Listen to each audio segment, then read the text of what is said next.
ಮತ್ತೊಬ್ಬ ಹಿಂದೂ ಮುಖಂಡನಿಗೆ ನಿರ್ಬಂಧದ ಆದೇಶ. ಕಾಂಗ್ರೆಸ್ ಕಾರ್ಯಕರ್ತರ ಮೇಲೆ ಪೊಲೀಸರು ದೌರ್ಜನ್ಯವನ್ನು ನಡೆಸುತ್ತಿದ್ದಾರಾ? ಪ್ರಿಯಾಂಕ್ ಖರ್ಗೆ ಅಮೆರಿಕ ಪ್ರಯಾಣಕ್ಕೆ ವಿದೇಶಾಂಗ ಇಲಾಖೆಯಿಂದ ಗ್ರೀನ್ ಸಿಗ್ನಲ್. ವೈದ್ಯರ ನಿರ್ಲಕ್ಷ್ಯಕ್ಕೆ ಶಿಶು ಸಾವನ್ನಪ್ಪಿರುವಂತಹ ಆರೋಪ, ಪೋಷಕರ ಆಕ್ರಂದನ. ಪೊಲೀಸರ ಕೈಗೆ ಸಿಕ್ಕಿಬಿದ್ದ ಖದೀಮರ ಗ್ಯಾಂಗು. ಎಲ್ಲಿ? ಭಾರೀ ಮಳೆಗೆ ರೈಲ್ವೆ ಹಳಿಯ ಮೇಲೆ ಬಿತ್ತು ಬೃಹದಾಕಾರದ ಬಂಡೆ. ಇದರ ಡೀಟೇಲ್ಸ್ ಕರ್ನಾಟಕ ಟಾಪ್ 20ಯಲ್ಲಿ. ರಾಜ್ಯ ಸರ್ಕಾರ ಹಾಗೂ ಹಿಂದೂ ಸಂಘಟನೆಗಳ ನಡುವಿನ ಸಮರ ಮುಂದುವರೆದಿದೆ. ಚಕ್ರವರ್ತಿ ಸೂಲಿಬೆಲೆ ಕಾರ್ಯಕ್ರಮಕ್ಕೆ ಪೊಲೀಸ್ ನೋಟಿಸ್ ಕೊಟ್ಟ ಬೆನ್ನಲ್ಲೇ ಮತ್ತೊಂದು ನಿರ್ಬಂಧದ ಆದೇಶ ಜಾರಿಯಾಗಿದೆ. ಬಾಗಲಕೋಟೆ ಜಿಲ್ಲೆಯ ಮುಧೋಳದಲ್ಲಿ ಇವತ್ತು ಛತ್ರಪತಿ ಶಿವಾಜಿ ಮಹಾರಾಜರ ಕಂಚಿನ ಪ್ರತಿಮೆ ಅನಾವರಣ ಆಗಬೇಕಿತ್ತು.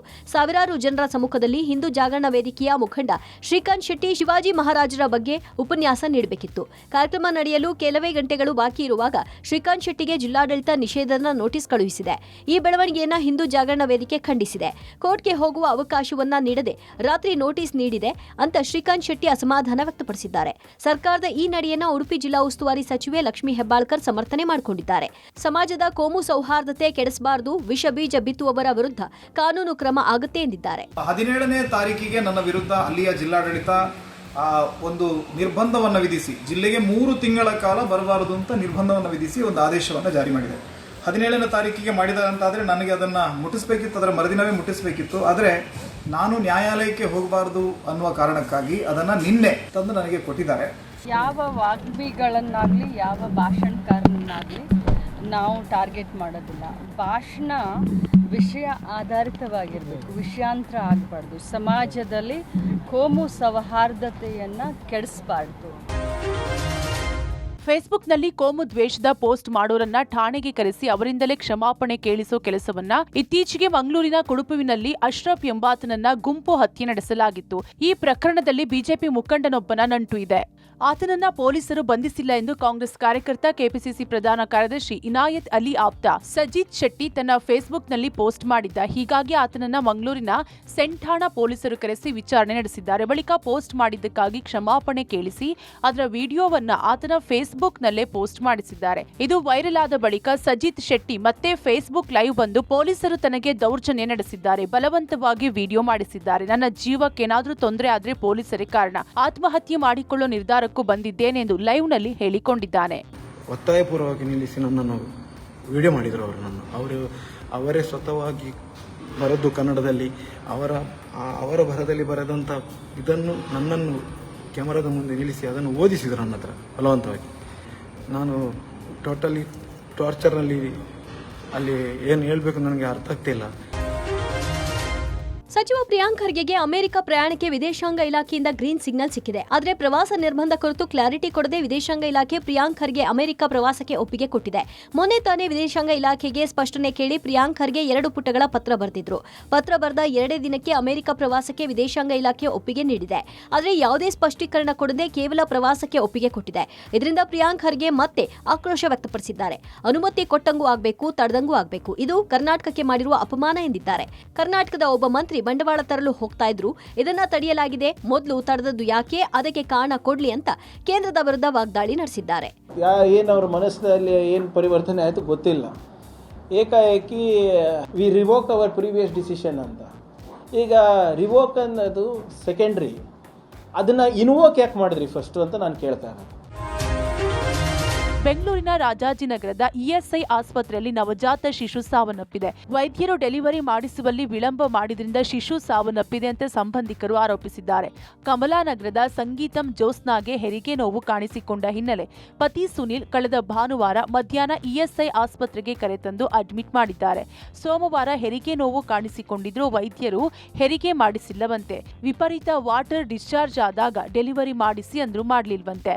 ಮಂಗಳವಾರ ಬೆಳಗ್ಗೆ ಸಿಸೇರಿಯನ್ ಡೆಲಿವರಿ ಮಾಡಿದಾಗ ಮಗು ಹೊಟ್ಟೆಯಲ್ಲಿ ಗಲೀಜು ನೀರು ಕುಡಿದಿದೆ ಅಂತ ಐಸಿಯುನಲ್ಲಿ ಇಟ್ಟಿದ್ದು, ಬಳಿಕ ಮಗು ಸಾವನ್ನಪ್ಪಿದೆ.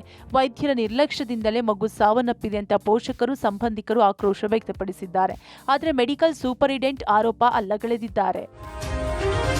ಧಾರವಾಡ ಹಾಗೂ ಬೆಳಗಾವಿ ಜಿಲ್ಲೆಯ ಗಡಿಯಲ್ಲಿ ಮನೆ ಕಳ್ಳತನ ಮಾಡುತ್ತಿದ್ದ ಗ್ಯಾಂಗ್ ಕೊನೆಗೂ ಪೊಲೀಸರ ಕೈಗೆ ಸಿಕ್ಕಿದೆ. ಧಾರವಾಡ ಜಿಲ್ಲೆಯ ನವಲಗುಂದ ಹಾಗೂ ಬೆಳಗಾವಿ ಜಿಲ್ಲೆಯ ಸವದತ್ತಿ ತಾಲೂಕಿನ ಹಲವು ಕಡೆ ಮನೆ ಕಳ್ಳತನ ಪ್ರಕರಣ ದಾಖಲಾಗಿದ್ದವು. ಆದರೆ ಯಾವುದೇ ಸಾಕ್ಷಿ ಬಿಡದಂತೆ ಈ ಗ್ಯಾಂಗ್ ಮನೆ ಕಳ್ಳತನ ಮಾಡಿ ಪರಾರಿಯಾಗುತ್ತಿತ್ತು. ಸದ್ಯ ನವಲಗುಂದ ಪೊಲೀಸರು ಕಾರ್ಯಾಚರಣೆ ನಡೆಸಿ ಕಳ್ಳರ 2 ಸದಸ್ಯರನ್ನ ಬಂಧಿಸುವಲ್ಲಿ ಸಫಲವಾಗಿದೆ. ಕಳ್ಳರಿಂದ 26 ಲಕ್ಷ ಮೌಲ್ಯದ ಚಿನ್ನ ಸೇರಿ ಹಲವು ವಸ್ತು ವಶಕ್ಕೆ ಪಡೆಯಲಾಗಿದೆ. ಅದರಲ್ಲಿ 267 ಗ್ರಾಂ ಚಿನ್ನ, 470 ಗ್ರಾಂ ಬೆಳ್ಳಿ ಹಾಗೂ 2 ಬೈಕ್ ವಶಕ್ಕೆ ಪಡೆದಿದ್ದಾರೆ.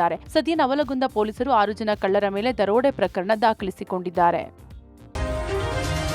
ಹಾಸನ ಜಿಲ್ಲೆಯ ಮಲೆನಾಡು ಮತ್ತು ಪಶ್ಚಿಮ ಘಟ್ಟ ಭಾಗದಲ್ಲಿ ಧಾರಾಕಾರ ಮಳೆಯಾಗುತ್ತಿದೆ. ಭಾರೀ ಮಳೆಗೆ ಸಕಲೇಶಪುರ ತಾಲೂಕಿನ ಎಡೆಕುಮಾರಿ ರೈಲ್ವೆ ಹಳಿ ಮೇಲೆ ದೈತ್ಯಾಕಾರದ ಬಂಡೆಗಳು ಉರುಳಿವೆ. ಜೊತೆಗೆ ಗುಡ್ಡ ಕುಸಿತವೂ ಉಂಟಾಗಿದೆ. ಬೆಂಗಳೂರು ಕಣ್ಣೂರು ಘಾಟ್, ಬೆಂಗಳೂರು ಮುರುಡೇಶ್ವರ ರೈಲುಗಳ ಸಂಚಾರ ಸ್ಥಗಿತಗೊಂಡಿದೆ. ಇನ್ನು ಬಂಡೆ ಉರುಳಿ ಬಿದ್ದ ಸಮಯದಲ್ಲಿ ಇದೇ ಮಾರ್ಗದಲ್ಲಿ ರೈಲು ಸಂಚರಿಸುತ್ತಿತ್ತು. ಬಂಡೆ ಬಿದ್ದಿದ್ದನ್ನ ಗಮನಿಸಿದ ರೈಲ್ವೆ ಪೈಲಟ್ ರೈಲು ನಿಲ್ಲಿಸಿದ್ದಾರೆ. ಇದರಿಂದ ಭಾರೀ ಅನಾಹುತ ತಪ್ಪಿದಂತಾಗಿದೆ. ಬಂಡೆ ಉರುಳಿ ಬಿದ್ದಿರುವುದರಿಂದ ರೈಲ್ವೆ ಹಳಿ ಕೂಡ ಡ್ಯಾಮೇಜ್ ಆಗಿದ್ದು ನೂರಾರು ಪ್ರಯಾಣಿಕರು ರೈಲ್ವೆ ನಿಲ್ದಾಣದಲ್ಲಿ ಕಾಲ ಕಳೆದಿದ್ರು. ರೈಲ್ವೆ ಅಧಿಕಾರಿಗಳು ಎಲ್ಲ ಪ್ರಯಾಣಿಕರಿಗೆ ಕಾಫಿ ತಿಂಡಿ ವ್ಯವಸ್ಥೆ ಮಾಡಿದ್ರು. ಕೆಲ ಪ್ರಯಾಣಿಕರು ಬೇರೆ ವಾಹನದಲ್ಲಿ ತೆರಳಿದ್ರು. ಬಂಡೆ ಬಿದ್ದಿರುವ ಸ್ಥಳಕ್ಕೆ ರೈಲ್ವೆ ಇಲಾಖೆ ರಕ್ಷಣಾ ಸಿಬ್ಬಂದಿ ತೆರಳಿದ್ದು ಬಂಡೆ ತೆರವು ಕಾರ್ಯಾಚರಣೆ ನಡೆಸಿದ್ದಾರೆ. ಇಂದು ಅಂತಾರಾಷ್ಟ್ರೀಯ ಯೋಗ ದಿನಾಚರಣೆ. ಭಾರತ ಮಾತ್ರವಲ್ಲದೆ ಇಡೀ ವಿಶ್ವದಾದ್ಯಂತ ಬಹಳ ಅದ್ದೂರಿಯಾಗಿ ಯೋಗ ದಿನಾಚರಣೆ ಆಚರಣೆ ಮಾಡಲಾಯಿತು. ಆಂಧ್ರ ಪ್ರದೇಶದ ವಿಶಾಖಪಟ್ಟಣಂನ ಭೋಗಪುರಂನಲ್ಲಿ ಆಯೋಜಿಸಿದ್ದ ಬೃಹತ್ ಯೋಗ ದಿನಾಚರಣೆಯಲ್ಲಿ ಪ್ರಧಾನಿ ನರೇಂದ್ರ ಮೋದಿ ಕೂಡ ಭಾಗಿಯಾಗಿದ್ರು. ಮೋದಿ ಜೊತೆಗೆ ಆಂಧ್ರ ಸಿಎಂ ಚಂದ್ರಬಾಬು ನಾಯ್ಡು, ಡಿಸಿಎಂ ಪವನ್ ಕಲ್ಯಾಣ್ ಕೂಡ ಯೋಗ ಮಾಡಿದ್ರು. ಸುಮಾರು 3 ಲಕ್ಷ ಜನರು ಏಕಕಾಲಕ್ಕೆ ಯೋಗ ಮಾಡಿದ್ರು. ವಿಶಾಖಪಟ್ಟಣಂನ ಆರ್ಕೆ ಬೀಚ್ನಿಂದ ಭೋಗಪುರಂವರೆಗೆ 26 ಕಿಲೋಮೀಟರ್ ಉದ್ದದ ಕಾರಿಡಾರ್ನಲ್ಲಿ ಅಂತಾರಾಷ್ಟ್ರೀಯ ಯೋಗ ದಿನಾಚರಣೆ ವ್ಯವಸ್ಥೆ ಮಾಡಲಾಗಿತ್ತು. ಈ ವೇಳೆ ಪ್ರಧಾನಿ ಮೋದಿ, ಯೋಗ ಕೇವಲ ವ್ಯಾಯಾಮವಲ್ಲ, ಅದು ಒಂದು ಜೀವನದ ಭಾಗ. ಪ್ರತಿಯೊಬ್ಬರು ಯೋಗ ಮಾಡಿ ಎಂದ್ರು. ಪವನ್ ಕಲ್ಯಾಣ್ ಹಾಗೂ ಚಂದ್ರಬಾಬು ನಾಯ್ಡು ಮಾತನಾಡಿ ವಿಶ್ವಕ್ಕೆ ಯೋಗವನ್ನ ಪರಿಚಯಿಸಿದ ಕೀರ್ತಿ ಪ್ರಧಾನಿ ಮೋದಿಗೆ ಸಲ್ಲಬೇಕು ಅಂದ್ರು. योग का सीधा साधा अर्थ होता है जुड़ना, और ये देखना सुखद है कि कैसे योग ने पूरे विश्व को जोड़ा है. मैं बीते 1 दशक में योग की यात्रा को जब देखता हूँ तो बहुत कुछ याद आता है. वो दिन जब संयुक्त राष्ट्र में भारत ने प्रस्ताव रखा कि 21 जून को अंतर्राष्ट्रीय योग दिवस के रूप में मान्यता मिले, और तब कम से कम समय में दुनिया के 175 देश हमारे इस प्रस्ताव के साथ खड़े हुए. 11ನೇ ಅಂತಾರಾಷ್ಟ್ರೀಯ ಯೋಗ ದಿನದ ಅಂಗವಾಗಿ ರಾಜ್ಯಾದ್ಯಂತ ಯೋಗಾಭ್ಯಾಸ ಮಾಡಲಾಯಿತು. ಸರ್ಕಾರ ಮತ್ತು ಆರೋಗ್ಯ ಇಲಾಖೆಯಿಂದ ವಿಧಾನಸೌಧದಲ್ಲಿ ಯೋಗ ದಿನಾಚರಣೆ ಹಮ್ಮಿಕೊಳ್ಳಲಾಗಿತ್ತು. ರಾಜ್ಯಪಾಲ ಥಾವರ್ ಚಂದ್ ಗೆಹ್ಲೋಟ್, ಆರೋಗ್ಯ ಸಚಿವ ದಿನೇಶ್ ಗುಂಡೂರಾವ್, ಸಭಾಪತಿ ಹೊರಟ್ಟಿ, ನಟರಾದ ಅನಿರುದ್ಧ್, ಶೈನ್ ಶೆಟ್ಟಿ ಸೇರಿ ಹಲವರು ಭಾಗಿಯಾಗಿ ಯೋಗಾಭ್ಯಾಸ ಮಾಡಿದ್ರು. ಕಾರ್ಯಕ್ರಮದಲ್ಲಿ ನೂರಾರು ಯೋಗ ಪಟುಗಳು ಭಾಗವಹಿಸಿದರು. ಬೀದರ್ನ ಐತಿಹಾಸಿಕ ಕೋಟೆ, ಬಾಗಲಕೋಟೆಯ ಪಟ್ಟದಕಲ್ಲು, ಧಾರವಾಡ, ದಾವಣಗೆರೆ, ಗದಗ, ಹುಬ್ಬಳ್ಳಿ, ಹಾವೇರಿಯಲ್ಲೂ ಯೋಗ ದಿನಾಚರಣೆ ಆಚರಿಸಲಾಯಿತು. ರಾಮನಗರ ಜಿಲ್ಲಾ ಕ್ರೀಡಾಂಗಣ, ಕೋಲಾರದ ಸರ್ ಎಂ ವಿಶ್ವೇಶ್ವರಯ್ಯ ಕ್ರೀಡಾಂಗಣ ಹಾಗೂ ಮೈಸೂರಿನ ಅರಮನೆ ಮುಂಭಾಗವು ಯೋಗಾಭ್ಯಾಸ ಮಾಡಲಾಯಿತು.